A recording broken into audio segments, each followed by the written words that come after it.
If you're over 40, you've probably played Monopoly, and quite a big chance that even if you're under 40, you've played it, and if you haven't played it, you've almost certainly heard of it. It's the one with the little banker. It's the one that's kind of fun, at least in the beginning, and then it gets worse. But very few people are aware that Monopoly actually started as an anti-capitalist teaching tool. And that's what we're going to talk about today. This is Dee Dee River, and you're on If Life is a Leaf.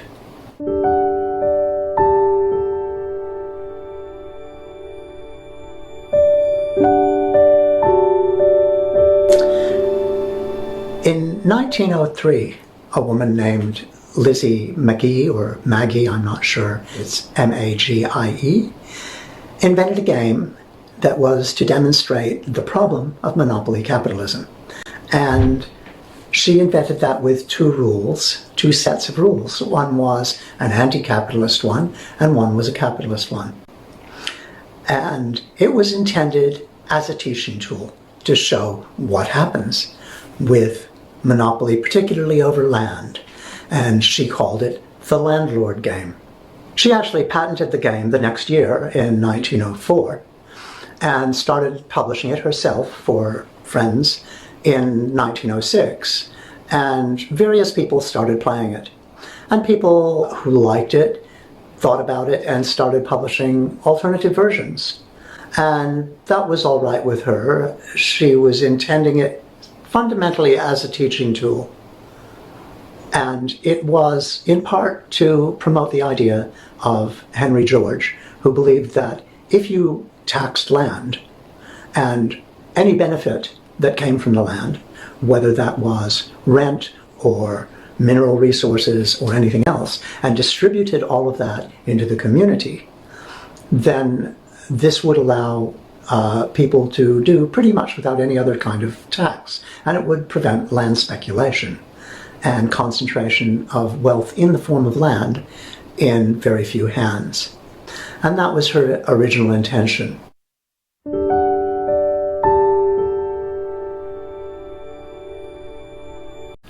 Now, if you're like me, you played Monopoly as a kid. And for those who don't know how it's played, basically you have a bunch of little metal things and a board with 4 sides, and you've got 8 lots of properties, usually 3 per color of the 8 colors, sometimes 2. And you've got some utilities and some railroads. You start out with an equal amount of money. You start out rolling a dice, and they govern your fortunes. So your fortune is initially governed by chance. As you go and you land on a property, you have the option to buy it if you have the money. And the object is, in some ways, to buy the really nice property. And if you land on somebody else's property, well, you have to pay them rent. And so the object is to get as much property as you can, and hopefully not land on anybody else's. Now, there are various ways of improving your property. If you own all of the properties of that color, then you can charge double rent because you've got a monopoly in the neighborhood. And once you own all of the properties, you can start putting houses on it. And you can put more houses on it, and then hotels. And the more stuff you've got on it, the more people have to pay when they land on it. It's sort of like gentrification. You've got, some old houses, and if you can buy them up and move in and fix them up and sell them to yuppies, then, all of a sudden the price in the neighborhood goes up. If you can buy up the whole neighborhood, and this is something one tries to do, especially with those pesky, ethnic neighborhoods, you can hopefully get them all really cheap because, nobody wants to live there. And if you buy up enough of them, you can raise the rent because you can make it a nice area and improve the housing and so on and move all this riffraff on. And that's part of this game. Lizzie wanted to show how this works. So in the beginning, you're playing this game. If you're lucky, you land on some of the good properties. If you're lucky, you manage to get a set of these properties. But usually not. If you've got sort of 4 or 5 people playing, you might each have 1 or 2 of this property and that property. If you're not lucky, you might land on something that says go to jail, which means you have to start over again, taking a chance at landing on somebody else's property. And in the meantime, you're not able to actually buy any property. So this is a problem. You really want to get around to the end. Every time you go all the way around past go, you get $200. And the most expensive properties are the ones just before you pass go. So you want to get around to that side early so that you can buy the good houses, because those are the ones that are going to really make you the money when somebody else lands on it. You play for a little bit. People have different lots of property, and somebody has more good properties than the others, and hopefully you don't land on their property when you go around. But usually it doesn't start out where somebody owns a set of properties. But what happens is that people start making deals. They say, well, I'll trade you this and that for one of your green ones, the one that I have over on this expensive side. And the person has to say, well, if I have this and that, then I might be able to have 2 sets of properties, but they're not as good. And hopefully I won't land on that expensive property, but hopefully people will land on my less expensive properties. And if you own enough of them, you might come out ahead. Now, part of the wrinkle in this game is that if you land on a property and you don't have the money, well, you can't buy it. But you can mortgage your properties. And if you mortgage your properties, that means if somebody lands on it, they don't pay you anything. So you don't make any income. Once you've mortgaged it and the bank owns it, you don't make any more income from that until you've paid your mortgage off. As people get unlucky and land on property where they don't have enough money, you can mortgage your property, if you've got property, and say, well, okay, I can mortgage my property, I can make enough money to pay you. But then you make no income. And how are you going to unmortgage it? And you're just kind of stuck. And the alternative is, if you land on somebody's property again, and you don't have the money, and your property is mortgaged, he might say, or she might say, well, I can do you a deal. Instead of paying me in money, you just give me one of your properties. And this is how it goes. And so they start collecting more properties. And of course, your properties are all still mortgaged. And you might be able to make a deal like, I'll give you this property, plus you need to give me this much money, which might let me unmortgage one of my properties. And maybe the person will do that, and maybe they won't. And the way this pans out in real life is the game is kind of fun at the beginning. Everybody's going around trying to get some property. Wahoo, it's really nice. I've got this bit, I've got that bit. Oh, I landed on your thing. Oh, you've got that bit, but you've got some of those bits that I really want for my bit. Maybe we can do a trade. And you do some little trade and you kind of see if you can get ahead. And that's how it's kind of nice in the beginning. And then things start proceeding. And somebody ends up with not very much money. And for that person, the game stops being fun. Yeah, it's not much fun to not have much money and have poor property or mortgaged property only, and your only chance really is to hope that you don't land on anybody else's property. Meanwhile, those people are trying to improve their property, so if you do land on them, you're in trouble. And that's a bit too much like being poor in real life to be a whole lot of fun. And so people start kind of wanting to, I might go to bed now, I might go do something else now. Here, you can take my money and property, and I'm out of the game.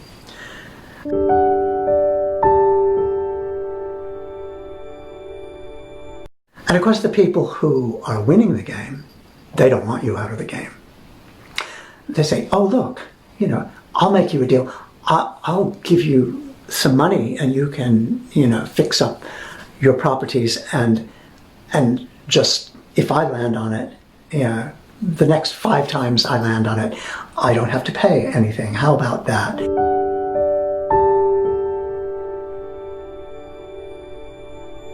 And then you can stay in the game and you've got some property and the other people can pay you, and let's keep you in the game so that I can keep winning. And this is the idea. And it goes on for a bit longer and more people are losing. And pretty soon there's maybe 2 people, if there's sort of 4 or 5 to start out with, there's 2 people who are really still in the game. And the other people are kind of going, this is a terrible game, I'm ready to quit.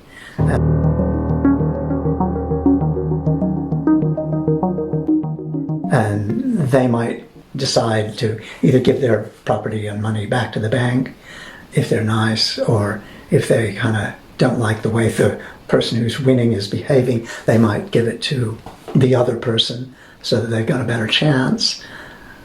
And pretty soon you've got kind of 2 people, and it goes, and slowly it works out generally that one person ends up with most of the money and most of the property, and the other person is just crushed. And that's the game. It starts out nice, friendly, and it ends in disaster for everybody but one person. And that's the game, and that's what Lizzie was trying to show when she developed the game. And that's pretty much how monopoly capitalism works.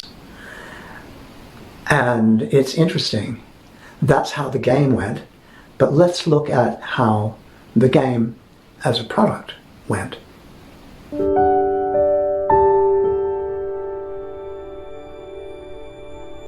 Many people play that game, and in 1932, a fellow named Charles Todd invited another friend, Charles Darrow, to come round to his family to play a version of this game. Now, Charles Darrow thought this was a great game, and he saw this as an opportunity to make some money. So he started publishing the game. He drew up a set of rules, he copyrighted that, and he started distributing the game. It actually was fairly successful. And so in 1935, Parker Brothers decided to buy the game. They offered Darrow money for his copyright of the game's rules, and discovered that the game wasn't actually his. It had been patented by Lizzie in 1904, and she repatented the game in 1923 because it was fairly popular. Okay, so then Parker Brothers went around to Lizzie and offered her $500 for her patent, which she sold to Parker Brothers. Now let's take another step back and look at who is Parker Brothers. Parker Brothers started out as a game company. They were one of the first companies that decided that games could be, played for enjoyment instead of for moral edification in some way. And one of the early games that Parker Brothers started was a game called Banking, where people would try and invest in something and figure out how well it would do. And it was a big card game, and apparently it did kind of well. But Parker Brothers really hit pay dirt when, during the Great Depression, they bought Monopoly. And Monopoly was a fabulous product. Parker Brothers used their wealth and their success with Monopoly to go on to develop a number of other games, Cluedo, Risk, and Sorry. And they did very well and basically were very big in the game industry. In 1968, Parker died, and the company was bought by General Mills, the food company. During the 70s, they started getting into electronic games, electronic versions of their own games, and some computer games kind of based on Star Wars and other type of things. In 1985, General Mills merged Parker with a new subsidiary, Kenner, and it became Parker Kenner Toys, which was then purchased by Tonka. So we have this conglomeration of companies. You have a board game company that's bought Monopoly. Since then they were bought out by a food company, a very large food company, who then began to acquire other toy companies and then were acquired by an even larger toy company.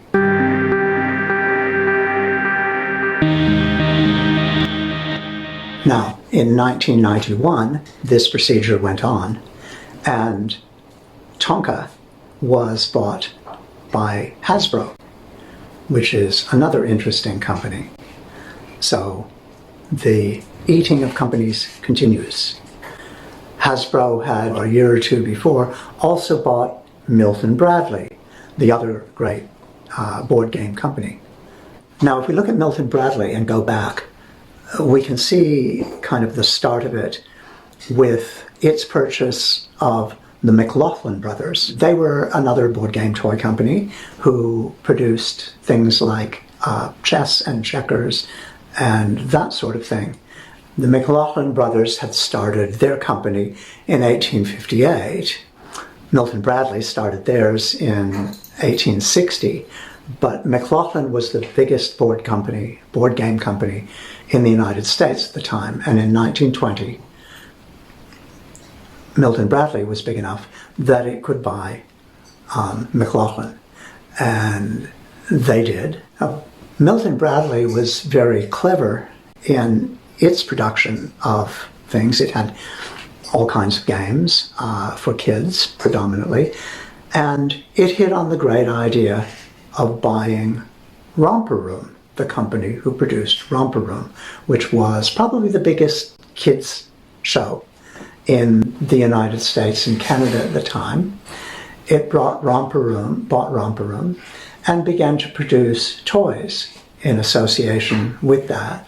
Milton Bradley produced a number of games that were very popular, Chutes and Ladders, Yahtzee, and so on, and went on to purchase Playskool. It's the company that developed Twister, and in the 70s, late 70s and early 80s, it began to get into console games and electronic games and saw the future in that, and marketed things like HeroQuest and other games that were based on the Warhammer series of games. In 1984, as I said, Hasbro, the big toy company, bought out Milton Bradley and was soon to buy out the Parker brothers. Hasbro is another company that started out it actually started a little later than these others in 1923. It started out originally as a tailoring company and then got into selling modeling clay and doctors' and nurses' toys and the famous Mr. Potato Head. It went on in 1964 to invent G.I. Joe, and from there it moved into the realm of action figures.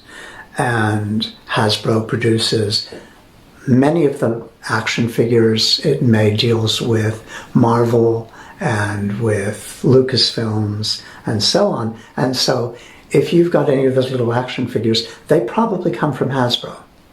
Now, Hasbro had bought Milton Bradley. It had bought Parker Brothers, so it owned a lot of the American board game companies. Subsequently, it bought Avalon Hill. Avalon Hill being the strategy games like Gettysburg or the Battle of Normandy, where you invade. And these are all based on history with little units that represent actual units that existed, working with the terrain and that kind of stuff. And they're basically war games on very large boards. In 1982, Hasbro got into a new product, My Little Pony.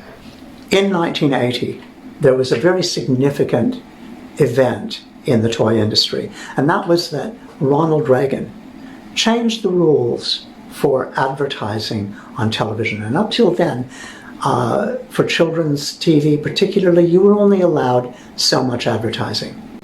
And he basically threw that out.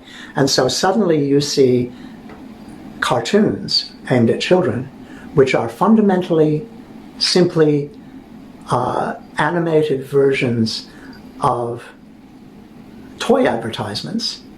You have the G.I. Joe things, you have the Transformers, you have My Little Pony, all these shows which really are just designed to sell children a product line. And you start seeing the beginning of franchising.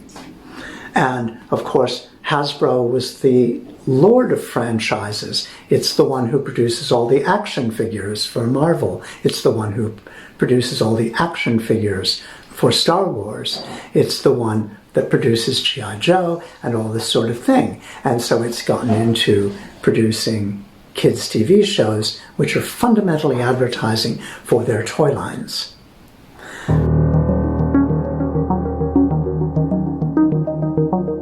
So you see here yet another company using its wealth to get bigger and bigger. In 1998, as I said, it bought out Avalon Hill, the strategy game company.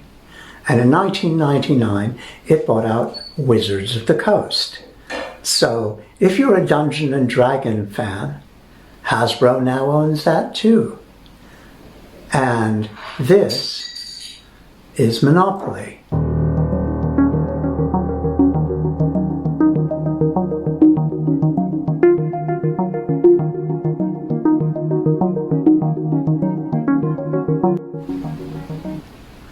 And this is how monopoly really works.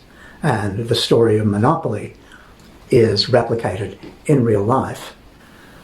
Okay, well, that's the story. We had Lizzie, who developed the game as a teaching tool.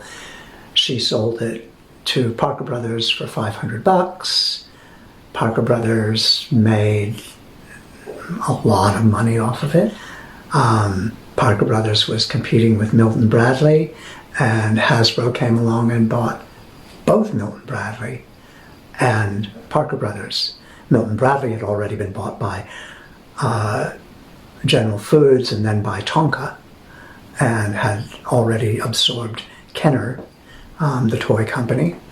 And Hasbro had been really successful in their marketing by developing these toys like the Transformers and G.I. Joe and My Little Pony, and these TV shows that basically were half-hour advertisements for children to buy their toys. And so they got really, really big. And they bought out these other board companies. And then they bought Avalon Hill, and then they bought Wizard of the Coast, and hey, they're going strong. That's monopoly. That's the story. That's how it works. And if you look at the life lesson, you can see it played out in real life. Okay, well, I just thought that was a bit of interesting stuff. You've been on Life as a Leaf. Thanks. See you later. Have a good day.